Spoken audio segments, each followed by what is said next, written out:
Okay, by the way, am I audible enough? Yes, sir. Apo, I can hear And you. also, can you see the slide clearly? Yes po, Yes, yes sir. po. Opo. Okay, so actually, this is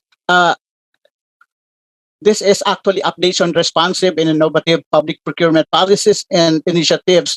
Actually, this was in 2020, which was actually uh, linked to what we call Republic Act, a very short effectivity period of two Republic Acts, which were actually initiated specific to facilitate the emergency procurement of COVID-19 related procurements. No, so I will just run through this, but you can actually read this by yourself.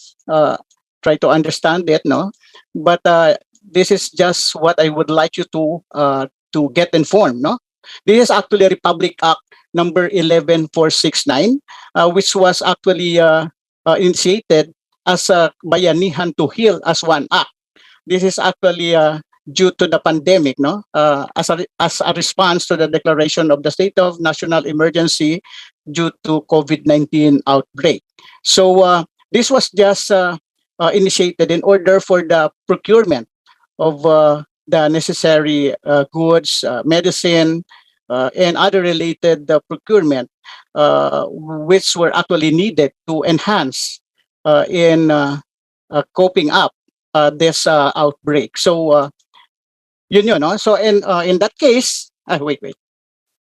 In that case, you may be asked, what is that Republic Act number? So it's actually 11469, and this is the Bayanihan to Heal as One Act, and this is actually providing some provisions to be exempted with whatever provisions in RA 9184. But this is basically still related to procurements, no?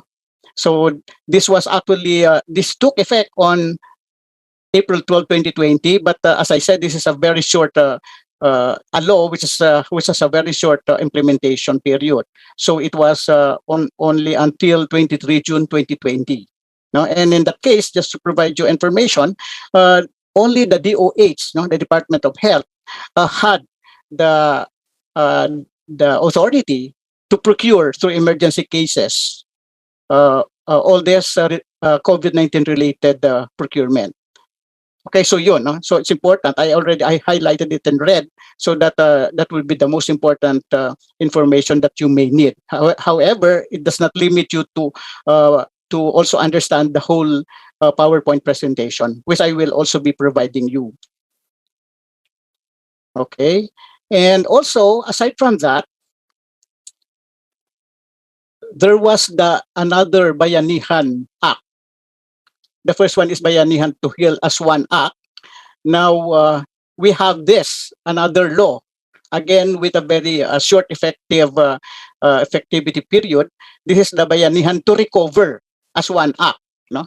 So this is RA 11494, which was actually uh, approved on September 11, 2020, the same year, no, 2020. And this is actually to exempt, again, specific procurement projects related to COVID-19 response from the coverage of RA 9184. So in the first to Bayanihan to Heal as One, probably those were some sort of related goods and other services. But this one, it actually expanded its coverage to also include even the infrastructure project, which were actually needed as parang quarantine, no? Quarantine facilities and some other related facilities, not only for goods, but also for infrastructure project and even consulting services. So yun lang, no? And I will not be finishing this, this is slide that I'll be providing you, no?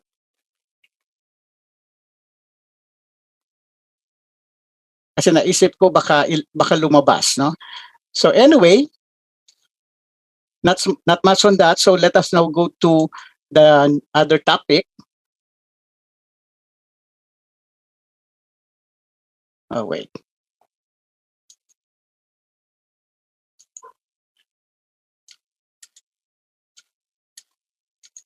So actually, this was what we already started last week, but we were running out of time. So this is project appraisal, negotiation, financing, and approval. So I will run through the other slides, but I would like to concentrate more on the PPP. These are actually the BOT law, RA 7718, which actually amended RA 6957. And in that case, we have three basic modalities, but these modalities have a lot of variants.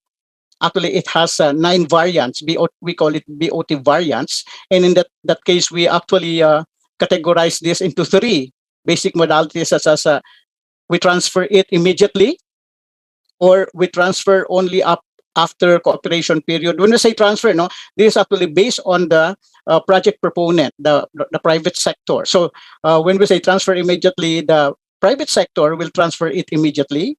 When we say transfer after cooperation period, the private sector, private proponent will transfer it, the infrastructure project, no, after the cooperation period. And when we say there is no transfer, in other words, the infrastructure project will not be transferred to the government. So for the first two, we have build and transfer, and the other one is build, transfer, and operate. These are the two variances, the two variants, no, BOT variants that the private sector has to transfer immediately to the government. And when we say transfer after cooperation period, we have 5 variants in this case. We have build, lease, and transfer. The private sector will build and then will lease and transfer it to the government only after the cooperation period. And cooperation period normally takes something like, it depends on the contract. Sometimes it's 20 years or even up to 50 years. And also we have build, operate, transfer. So the private sector will build, the private sector will operate, and the private sector will transfer to the government after the cooperation period. And also we have contract, add, and operate. We have develop, operate, and transfer. And we have rehabilitate, own, and transfer. So in this case, transfer will only be undertaken after the cooperation period. And we have 2 variants which have do not need to be transferred to the government. So this is build, own, and operate, BOO, and we have rehabilitate, own, and operate, or ROO. So the next slides will just show you some informative description. Okay, so this is build and transfer, but I've already explained it a while ago, no, on how do we understand this different BOT variants. So for the build and transfer, this is a contractual arrangement whereby the project proponent undertakes the financing and construction of a given infrastructure project or development facility, and after its completion, turns it over to the government, or, well, a local government unit is also a government entity, and which shall pay the proponent on an agreed schedule its total investment expended on the project. I mean, the investment that was incurred by the private proponent, plus a reasonable rate of return. And this arrangement may be employed in the construction of any infrastructure or development projects, including critical facilities, which for security or strategic reasons must be operated directly by the government. So after the transfer, then the government will be the one to operate. Another one is build, transfer, and operate. So this is again a contractual arrangement whereby the public sector contracts out the building of an infrastructure facility to a private entity, such that the private entity or the contractor builds the facility on a turnkey basis. No? So ito yung, yes, is there any interruption or any question? Okay, so let me continue. So actually, this is on a turnkey basis. In other words, it will easily be transferred to the government, but the one who will operate is still the private sector. But it will assume cost overruns, delays, and specified performance risks. Once the facility is commissioned satisfactorily, title is transferred to the implementing agency, and the private entity, however, operates the facility on behalf of the implementing agency under an agreement. So in other words, it is already transferred. It's already owned, immediately owned by the government concerned, government unit concerned. However, the operation may be done still by the private sector. And for this one, for the transfer only after the cooperation period, we have here the BLT. The private sector will build, and then the private sector will lease, and then it will be transferred after the cooperation period. So, providing you with this definition, this is a contractual arrangement whereby a project proponent is authorized to finance and construct an infrastructure or development facility, and upon its completion, turns it over to the concerned government agency or LGU. No? And after which, the ownership of the facility is automatically transferred to the government. And the build, operate, and transfer. So the proponent will build, it will operate and transfer it to the government after the end of the cooperation period. So this is a contractual arrangement whereby the project proponent undertakes the construction, including financing of a given infrastructure facility, and also the operations and maintenance thereof. Okay, so the project proponent transfers the facility to the government agency or local government unit concerned at the end of the fixed term, and that fixed term is actually what we call the cooperation period, which shall not exceed 50 years. So as I said, the cooperation period may depend on their arrangement. So it may be 20 years or even up to maximum of 50 years. And this shall include a supply and operate situation, which is a contractual arrangement whereby the supplier of equipment and machinery for a given infrastructure facility, if the interest of the government so requires, operates the facility, providing in the process technology transfer and training to Filipino nationals. And contract, add, and operate. So contract, add, and then operate. So a contractual arrangement whereby the proponent adds, so there's already an existing infrastructure facility, no? The proponent will add to the existing one, which it is renting, which the private proponent already is renting from the government, and operates the expanded project over an agreed franchise period. So there may or may not be a transfer arrangement with regard to the added facility provided by the project proponent. And also we have the develop, operate, and transfer. So again, the private project proponent will develop the already existing project, and then there will be some sort of integrated arrangement by giving the entity the right to develop adjoining the property, and thus enjoy some of the benefits the investment creates, such as higher property or rent values. And we have the rehabilitate, operate, and transfer. So again, there's a contractual arrangement whereby an existing facility is turned over to the private sector to refurbish, operate, and maintain for a franchise period, at the expiry of which the legal title to the facility is transferred to the government. And of course, the last two variants is build, own, and operate. So in this arrangement, the private proponent will be the one to own and eventually operate, no, the facility. So this is a contractual arrangement whereby a project proponent is authorized to finance, construct, own, operate, and maintain an infrastructure or development facility from which the proponent is allowed to recover its total investment, operating and maintenance cost, plus a reasonable return by collecting, say, tolls, fees, rentals, or other charges from the facility users. So under this project, the proponent who owns the assets of the facility may assign its operation and maintenance to the operator. And the last one, we have the rehabilitate, own, and operate. So this is already existing, no? So this is a contractual arrangement whereby an existing facility is turned over to the private sector to refurbish and operate with no time limitation imposed on ownership, as long as the operator is not in violation of its franchise, and it can continue to operate the facility in perpetuity. Okay, so those are the 9 variants of the BOT law, or RA RA 6957 as amended by RA 7718. So as we said, there are also some other modalities with respect to engaging with the private sector. So again, going back to why do we engage? Why does the government engage with the private sector?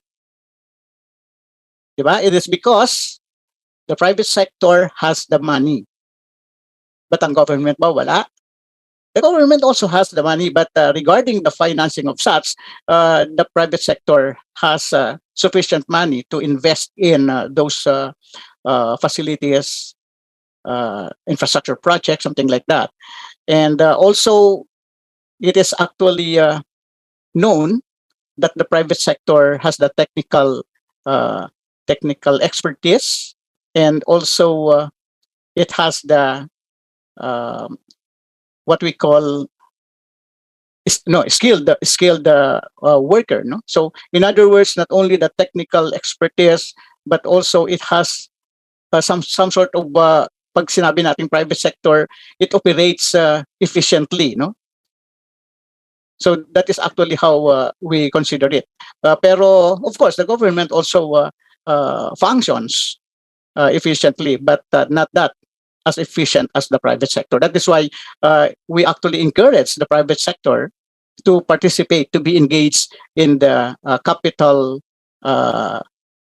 projects of the government. So that is actually, in this case, the infrastructure project. Okay, so I'll not much go with this. Although joint venture guidelines is actually being handled by the NEDA, no? National Economic and Development Authority. Okay, so when we say joint venture, this is also engaging with the private sector. The government engaged with the private sector. However, both the government and the private sector partner are actually handling the day-to-day operation of the facility. Unlike for the PPP related projects or the BOT, no, as we call it, the one who finances is basically the private sector. Whereas for the joint venture, there is actually an exposure also, not only in terms of money, but also in terms of, say, permitting and some other risks on the day-to-day operation of the facility. Okay? So these are just some of the differences with respect to the BOT or the PPP related projects versus the joint venture related projects. Okay, so the long term, the one with the long term is the BOT projects, and short term yung joint venture. Okay, so not much on that. I've already emphasized that last week. And also we have what we call, with respect to the project, we have the solicited mode and we have the unsolicited mode. That's why you may hear, solicited mode ba yan? O kaya unsolicited mode ba yan? Well, when we say solicited mode, the government already has the list of priority projects. So it will just inform the private sector if where they can actually help in implementing such kind of project. And the approval of the NEDA ICC of BOT projects above 300 million, specifically for the BOT, no, is necessary prior to solicitation of proposals or public bidding. So in this case, when we say solicited mode, actually there is already a list of these priority projects. As compared to the unsolicited mode, there is no inclusion in the list of the priority projects by the government. However, the private sector may propose some sort of a project that the private sector that proponent may think that it will uplift or help in the economy, primarily of the government, no? So this is actually what we call unsolicited mode, wherein the one who initiates the project is the private sector. It is not the government. And in that case, this will still be scrutinized by the concerned government entity, the one who is actually the umbrella, di ba? When we say umbrella of these projects for the energy sector, we have the Department of Energy. For the roads and bridges, we have the DPWH. So they have to secure approval or some sort of endorsement from those government oversight agencies. And in that case, since this is unsolicited and as proposed by the private sector proponent, they must have to justify that it has a new concept, it has the technology, and of course, it is not in the list of the priority projects of the government. And ang isa pang pagkakaiba ng solicited mode and unsolicited mode, the solicited mode may actually request some sort of government guarantee, subsidy, or equity because it is actually in the priority list of the government. So mayroong karapatan yung private sector or mayroong guts, no, yung private sector to actually request from the government some sort of guarantee, subsidy, and equity. So actually isang project niyan is during the time na yung kuryente, di ba, the time of say late 1990s, no, 1997, wherein there were some sort of yung brownout. So in that case, itong mga independent power producers, yung we call it IPPs, they were actually requesting direct guarantee or direct assistance or subsidy from the government. That is why if we have such kind of experience, ang nangyayari parang inisip natin na, teka, even if the government is parang kung tutuusin lugi na, no, but still it is needed by the people, by the Filipino people, even if the exposure of the government is quite big already, pumapayag na tayo, pumapayag yung government at that time with providing some sort of subsidy. Kaya ang nangyayari, di ba, when we evaluated the contracts of the independent power producers, ang nangyayari ay, naku, lugi pala ang gobyerno ng Pilipinas because of too much exposure. And actually, it may also be experience na na-apply din natin dito sa ating mga MRT related projects na minsan may mga subsidy ang government na actually yung MRT3 when it was first implemented, para bang wala masyadong, based on the feasibility study, parang sinasabing, nako, papatok yan, siguro mga 8 to 9 in the feasibility study. It was stated na mga 8 to 9 or even 10 in a square meter, yun ay magkakaroon ng pasahero. But in that case, this was actually guaranteed by the government na yung income, considering such kind of assumption, ay maibibigay ng gobyerno pag hindi na-meet yung tawag nito, yung revenue ng private sector. So that is where the government ay nagkakaroon ng too much government exposure na para bang that is to the advantage of the private proponent, private sector, no? So in that case, pag sinasabi natin minsan, yung iba ang pananaw, maganda ba ang PPP projects? Ang pananaw ng iba, yes, maganda, no? But mayroon namang iba yung pananaw when they had experienced as kind of yun nga, government exposure with respect to the IPPs, independent power producers, na mayroong guarantee, may fixed we call it fixed capacity, no, that the government has to guarantee to subsidize. Ang nangyayari ay hindi maganda, sabi ng iba, no? So in that case, parang ang observation ng iba ay, ba't pa tayo magpi-PPP kung ang government naman ay nasa disadvantage situation? Bakit pa magpi-PPP na mag-share ang private sector ng kanilang resources? Ang private sector ay in-encourage ng government to participate. Okay, so ang sagot nito ay it depends on what kind of contract should be signed by both parties, by the government and the private sector. That's why in evaluating this in the NEDA, no, the NEDA ICC, as we explained before, no, yung investment coordination committee wherein kahit na PPP related projects kailangan idaan sa NEDA for some specific project cost threshold, di ba? Kailangan maging maganda ang allocation ng risk.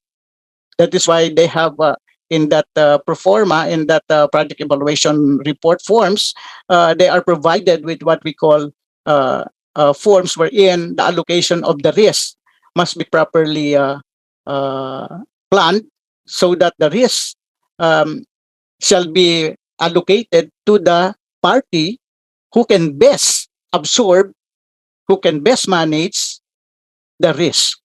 Okay, so yun, just to provide you some necessary information because it's actually part of public-private partnership. Okay, so pagkakaiba ng solicited mode sa unsolicited mode. Okay, so in this case, these are just some sort of procedures with regard to the joint venture. So I would not be much explaining this, but the main goal actually is for the government to be in not in that disadvantaged position, but the government must have some sort of advantage, no, advantage position, but not necessarily disregarding fairness with the private sector or private proponent. Okay, so these are the project proponents. We have the national government agency, we have the GOCC, the GFI, LGU, and also partnership. This is what we're explaining, the PPP or BOT variants, or even the joint venture. And of course, there are some infrastructure projects that are actually being handled by the private investors themselves. No, in other words, there is no exposure from the government. However, the approval of this projects must also be. I mean, there must be some sort of coordination with the government oversight agency, the respective oversight agency. So even if it's private, then it will actually have to coordinate with the concerned LGU, with the concerned, say, if it is DPWH, no, or DOE, or even DOTR, and some other related oversight governing agencies specific to that subsector. So it's energy, it's water, is it public works, or some other related or social infrastructure project, which include hospitals, school buildings, and even the municipal halls and some other related social infrastructures. Okay, so the government major capital projects were NEDA board approval, as we explained last time. So not only the PPP projects, but we have what we call official development assistance.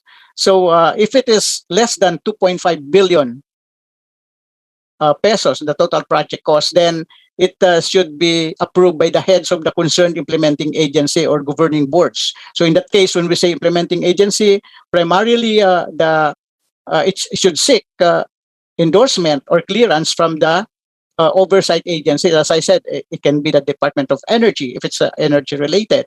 It can be it can actually request assistance or approval or endorsement from the Department of Public Works and Highways. However, if mali pa rin ito, hindi ko na. Sorry. Ba yata yung So this is actually, if it is at least 2.5 billion pesos, then it has to pass through the NEDA board through the Investment Coordination Committee. Yung naka black, no, black font dito, it was before, prior to increasing the project total project cost threshold sa 2.5 billion, dati ay 1 billion lang.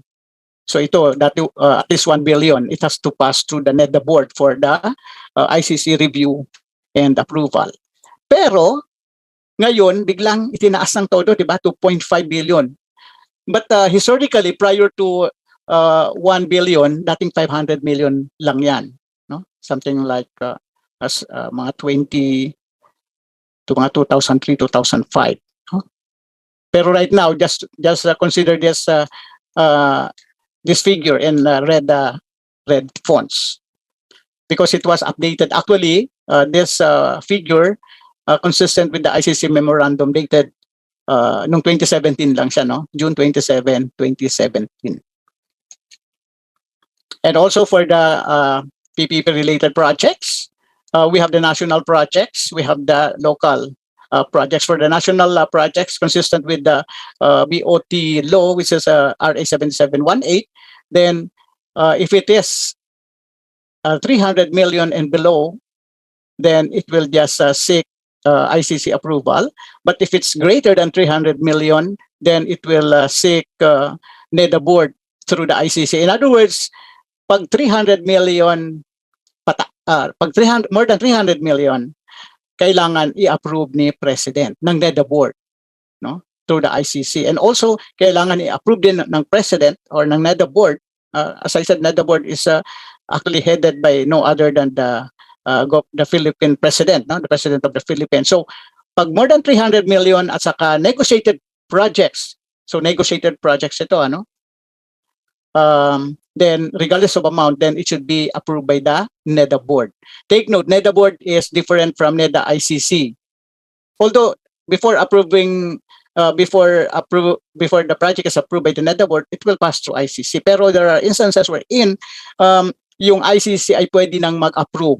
If it is, itong naka-highlight sa red, if it's greater than 200 million sa local, it will actually just be approved by sa local projects, no? By the ICC alone. Hindi na kailangang i-approve ni President. Okay? That is greater than 200 million but less than, siyempre, no? But less than 300 million. Okay? Okay, so in this case, I will not much go over this. Kindly just take note of the total project cost threshold. And then the approving party for the municipal MDC, Provincial Development Council, City Development Council, something like that. However, for the PPP variants, kahit na local project siya, if it is through BOO or through contractual arrangements or scheme other than those enumerated sa Section 2 of RA 7718, ano tong Section 2 na to? Ito yung mga dinefine natin na 9 variants. It already include the BOO. So it requires presidential approval. And the head of the agency, the LGU unit, the local government unit, shall submit the proposed project to the NEDA for evaluation. Okay, so however, no, when we say official development assistance related project, it should primarily be consistent with the PDP, di ba? The Philippine Development Plan. Alam natin ang PDP ay ino-author ng NEDA through consultations with the different regions, with the even with the municipal with the LGUs, the provincial LGU, the municipal or city, something like that. It is actually there's actually some sort of consultation with regard to the formulation of this Philippine Development Plan. Okay, so it must be consistent with that. And also, it must be consistent with the results matrix, no? Results matrix, yung RM. Kasi yung results matrix, there's a performa for that, wherein it provides some sort of log frame, wherein we can eventually see or recheck if it has what we call the necessary outcome, di ba? From the input to the activity, to the output, and also to the outcome, no? So it has something to do with the results matrix, and also the PIP, the Public Investment Plan or Program.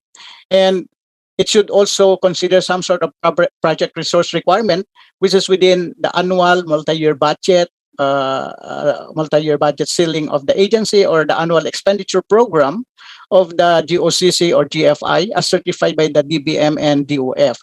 Bakit nandito ang DBM and DOF? Kasi yung DBM is siya ang magre-release ng money once these projects are included in what we call that kind of budgeting, say annual budget or the multi-year budget. And also yung DOF, sila naman yung nag-finance. Okay? And it should also be financially and economically viable. Okay, so it's important that the project through the official development assistance must also be financially and economically viable. Aside from, of course, the fact that it passed the other viability areas. Such as, di ba, as I mentioned last week, if we consider the feasibility study, then it should be the institutional and legal arrangement in such case that there's a mandate for that specific government agency to implement that kind of project. And also financially, especially if the government also would like to have financial returns. But the most important is the economic viability. Even if a project is not financially viable, but if it is economically viable, then the government will still go with it, considering that it is important for the people. No, some of these actually are the social infrastructure projects wherein there is no financial return, but it provides economic returns. In what way? The government provides the necessary uh, mandate, the responsibility of the government to serve the people through, di ba, ang munisipyo, wala namang returns financially, but it provides economic viability to actually support the needs of the people with respect to, di ba, yung mga permits, with respect to the responsibility of the local government to handle yung nasasakupan niya. So it must at least be economically viable, if not financially viable. And also the project is consistent with the agency's mandate and with the DBM approved. Well, some of the governments actually they're considering the major final output, no, the MFOs. But there are other ways wherein the government considers like the key performance indicators, or yeah, there are other ways in considering how the government should operate, specifically on, say, the major final output and some other related measures or indicators, just to see to it that uh, they have accomplished, or they have sustained or supported their specific mandates. Okay, so this is the NEDA ICC. We have the first layer, the ICC Technical Board, and the second one is the ICC Cabinet Committee. So there are some projects that may already be approved by the ICC Cabinet Committee without elevating it to the NEDA Board, wherein the NEDA Board is headed by the no other than the President of the Philippines. So para siyang batas, no? So in this case, actually, these are the approvals of the ODA projects and the PPP related projects. But if we consider yung batas naman, di ba? Yung batas, we have also two layers. We have yung sa Congress, sa House of Representatives, no? Shall I say? Yung mga congressman, they are actually deliberating it, kung ano man yung gagawing batas through what we call House Bill. So mayroon yung mga kanya-kanyang House Bill number, and then once they agree on it, it is elevated to the Senate. There is a corresponding code, Senate Bill, no? Wherein it should be the basis for the deliberation of the Senate, and then once it's okay with the Senate, then it is actually forwarded to the President of the Philippines para maginang batas, RA, no? Republic Act. And this is the NEDA mandate, wherein the NEDA is the country's economic and planning agency, kaya siya yung author ng PDP. And with the PDP, di ba, meron tayong tinatawag na yung mga CIIP or PIP, wherein this PDP, yung mga gusto nilang ma-attain, ma-accomplish is actually through the support of the projects. So ito na nga yung public investment program, o kaya I don't know if it's still being implemented right now, yung still now, no, yung CIIP, the Comprehensive Infrastructure Integrated Infrastructure Program. So yun yung doon mo makikita yung mga list nung priority projects. Okay? So the NEDA board, no, of course, the NEDA board is the governing body that sets major development policy directions for the Philippines. And also we have the NEDA Secretariat, the function of which is to support as a research and technical arm of the NEDA board. And we have the attached agencies, actually, hindi na naman update. There's only 6, no? Right now, there's only 6 government agencies that are considered attached agencies for the purposes of supervision of the NEDA.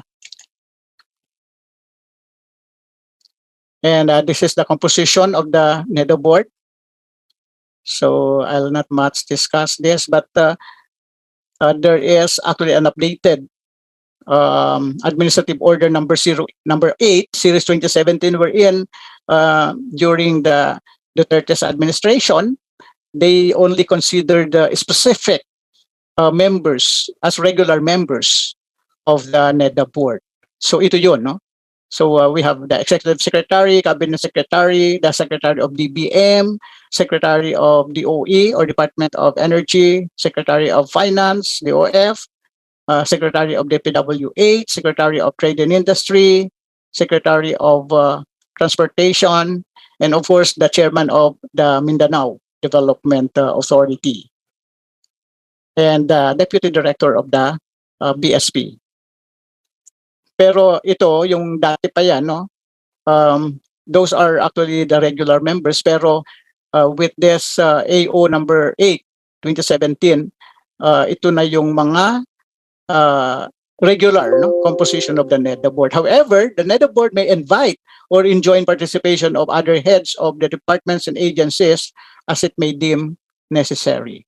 Nakalagay pa rin yun doon. So, every now and then, they will invite as necessary yung ibang secretaries. And there's also what we call the NEDA board execom, no?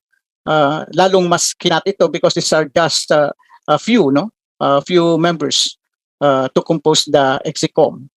Parang UP Plano, di ba? We have the execom for the UP Plano, but there are some committees, pero the execom is actually yun yung mga officers talaga natin na as officers of the executive committee. So ganun din ito. So the president, the vice person, chairperson is the secretary of the NEDA, socio-economic planning, and also members from the executive secretary, cabinet secretary, finance, and DBM.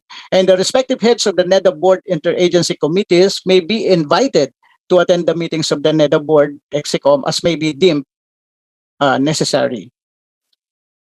And we have the Investment Coordination Committee. So ito yung membership naman ng ICC.